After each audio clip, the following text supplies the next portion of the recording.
Ang malakihang peace rally ng Iglesia ni Cristo ay paraan umano para pagtakpan ang pananagutan ni Vice President Sara Duterte sa isyu ng katiwalian.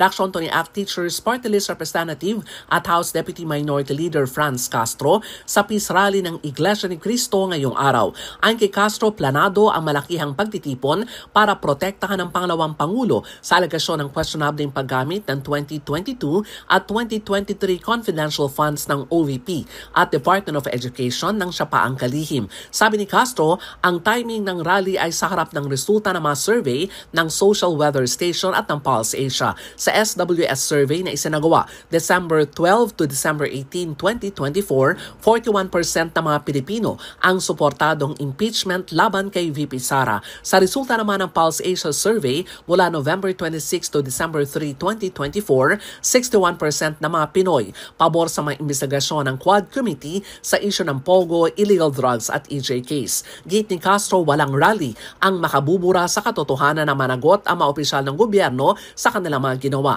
Anya, ang malaking porsyento ng sumusuporta sa impeachment base sa SWS survey ay humihingi ng hustisya at pananagutan, hindi political theatrics. Dagdag pa ni Castro, walang tunay na kapayapaan kung walang hustisya. Para sa MBC TV Network News, ako si Milk Regunan, una sa Pilipinas, una sa Pilipino.